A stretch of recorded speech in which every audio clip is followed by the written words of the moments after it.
Hello everyone, ఈరోజు వీడియోలో స్ట్రైట్నర్తో calls ఎలా చేస్తారనేది ఈ వీడియోలో క్లియర్గా ఎక్స్ప్లెయిన్ చేస్తున్నాను. జనరల్గా కల్స్లో మనకు చాలా టైప్స్ ఉంటాయని తెలుసు కదా. కొన్ని కర్లర్తో కూడా చేసుకుంటాము. కర్లర్తో చేసే కల్స్లో కూడా డిఫరెంట్ కల్స్ ఉంటాయి.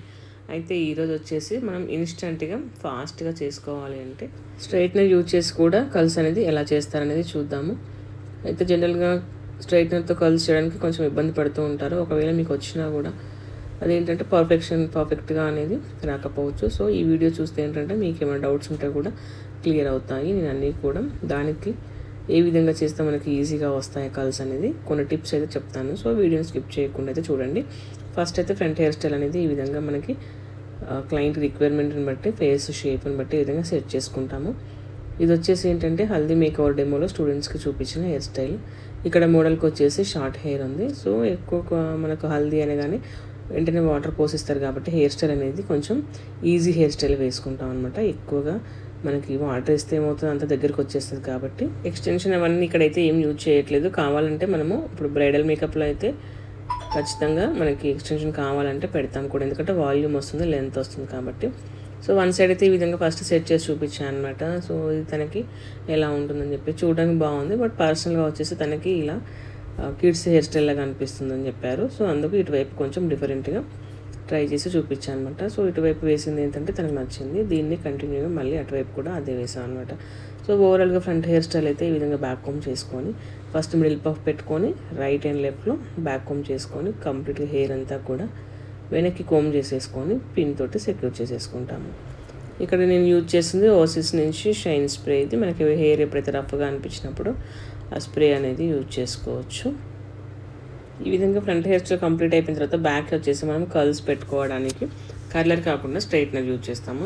స్ట్రైట్నర్తో ఏంటంటే మనకి కొంచెం లాంగ్ లాస్టింగ్ ఉన్నట్లుగా అనిపించదు ఒక్కోసారి ఈ కర్ల్స్ అనేవి. బట్ స్ట్రైట్నర్తో చేసినప్పుడు కూడా మనకు లాంగ్ లాస్టింగ్ ఉండాలి అంటే ఎప్పుడైనా సరే కర్ల్స్ చేసే ముందు మనం హెయిర్ మూవ్స్ అనేది అప్లై చేసుకోవాలి. మీరు బిఫోర్ క్రింపింగ్ చేసేటప్పుడైనా అప్లై చేసుకోవచ్చు, ఒకవేళ అప్పుడు మర్చిపోతే ఇప్పుడు కర్ల్స్ చేసే ముందైనా కూడా పెట్టుకోవచ్చు అనమాట. సో నేనైతే ఇప్పుడు మూవ్స్ పెట్టిన తర్వాతనే కర్ల్స్ చేయడం స్టార్ట్ చేసాం. ఇక్కడ మూవ్స్ అనేది ఈవెన్గా అప్లై అవ్వడం కోసం ఇట్లా కోమ్కి మనం పెట్టేసుకొని స్ప్రెడ్ చేసుకుంటే దాన్ని కోమ్ చేసేసుకుంటే మొత్తం ఈవెన్గా అప్లై అవుతుంది. అది కంప్లీట్గా డ్రై అయ్యాక నెక్స్ట్ మనము కర్ల్స్ అనేది స్టార్ట్ చేసుకోవచ్చు. అయితే స్ట్రైట్నర్తో చేసేటప్పుడు ఏంటంటే మనము స్ట్రైట్నర్ని ఈ విధంగా ఇక్కడ వీడియోలో చూపిస్తున్నట్టుగా హోల్డ్ చేయాల్సి ఉంటుంది. ఫస్ట్ వచ్చేసి మనము స్ట్రైట్గా పెట్టి దాన్ని కంప్లీట్గా ఒక రౌండ్ అయితే తిప్పాల్సి ఉంటుంది స్ట్రైట్నర్ని. అలానే మనము ఒక రౌండ్ కంప్లీట్ చేసిన తర్వాత కిందికి పుల్ చేసుకుంటూ వస్తే మనకి ఎండింగ్లో వదిలేటప్పుడు కర్ల్స్ అనేది ఫామ్ అవుతాయి. సో ఇక్కడ చూపిస్తున్నట్టుగా సేమ్ మీరు కూడా ఇలానే ట్రై చేసి చూడండి. ఒకవేళ లాంగ్ హెయిర్ అయినా కూడా మీరు ఇదే మెథడ్ కింది వరకు కూడా అలానే ఫాలో అవుతే మీరు ఎక్కడి నుంచి అయితే స్ట్రైట్నర్ పెట్టి ఎక్కడైతే మీరు స్ట్రైట్నర్ తిప్పుతారో అక్కడి నుంచి మనకు కర్ల్స్ అనేవి ఫామ్ అవుతాయి. ఇక్కడ షార్ట్ హెయిర్ కాబట్టి నాకు 1 ట్విస్ట్ మాత్రమే వస్తుంది. ఇంకా మీకు కావాలి అంటే లాంగ్ హెయిర్ అయితే మాత్రం చాలా కలిసే వస్తాయి.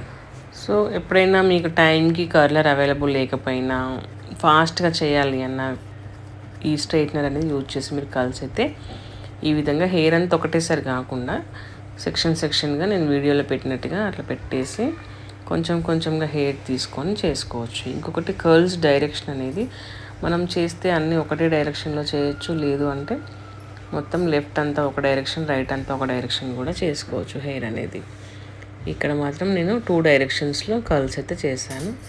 ఈ విధంగా మూవ్స్ అప్లై చేసాం కాబట్టి మనకి కొంచెం ఇవి స్టిఫ్గా లాంగ్ లాస్టింగ్గా ఉంటాయి, వెంటనే పోయే ఛాన్స్ ఉండదు. మళ్ళీ వీటి మీద మనము హార్డ్ స్ప్రే చేసుకుంటే ఇంకా మనకి అవి లాంగ్ లాస్టింగ్ ఉంటాయన్నమాట. సో ఈ విధంగా ఫస్ట్ కింద లేయర్ అయితే మొత్తం కంప్లీట్ అయిపోయాక పైన లేయర్ కూడా తీసుకొని చేసుకుంటే మనకి ఎక్కువ వాల్యూమ్ ఉన్నట్టుగా కనిపిస్తుంది. అంతా హెయిర్ ఒకటేసారిగా చేయకూడదు, ఎన్ని సెక్షన్స్ తీసి చేసుకుంటే మనకి అంత కర్ల్స్ అనేది బాగా కనిపిస్తాయి. మీలో ఎవరైనా ఫస్ట్ టైం స్ట్రైట్నర్తో చేసేటట్టయితే స్ట్రైట్నర్ వచ్చేసి మనకు ఇక్కడ నేను చూపిస్తున్నట్టుగా సన్నగా ఉండే స్ట్రైట్నర్ అయితే బాగా వస్తాయి. కొంచెం వెడల్పుగా ఉన్నవైతే మనకి షేప్ అనేది కొంచెం డిఫరెంట్గా వస్తాయి కర్ల్స్ అనేవి. ఎప్పుడు కూడా సన్నగా ఉండే స్ట్రైట్నర్తో చేయడానికి అయితే ట్రై చేసి చూడండి. మీరు ఒక 1-2 టైమ్స్ ప్రాక్టీస్ చేస్తే ఇవి కూడా ఈజీగా వచ్చేస్తాయి. నెక్స్ట్ ఇంకా మీరు బ్యాక్ మీకు నచ్చిన హెయిర్ యాక్సెసరీస్ తోటి డెకరేట్ చేసి పెట్టేసుకోవచ్చు. ఎప్పుడైనా కూడా హల్దీ మేకవర్ అనగానే మనకి హెయిర్ వచ్చేసి హెయిర్ యాక్సెసరీస్ ఆర్టిఫిషియల్ ఫ్లవర్స్ ఎక్కువ చూస్ చేసుకుంటారు. వాటర్లో తడిసినా కూడా ఏం కాకుండా ఉండేలాగా. ఇక్కడ మాత్రం వాటర్ ఏం వేయట్లేదు కాబట్టి ఈ విధంగా మాకు నచ్చిన అవైలబుల్ ఉన్న యాక్సెసరీస్ తోటి పెట్టామన్నమాట. సో ఈ హెయిర్ స్టైల్ కూడా నాకు ప్రాక్టీస్ చేసి పిక్స్ సెండ్ చేయండి. ఎవరైతే హెయిర్ స్టైల్ సిరీస్లో పార్టిసిపేట్ చేస్తున్నారో వాళ్ళకి సర్టిఫికేషన్ ఉంటుంది కాబట్టి ఒక 15 హెయిర్ స్టైల్స్ అయితే సెండ్ చేయాల్సి ఉంటుంది. Thank you.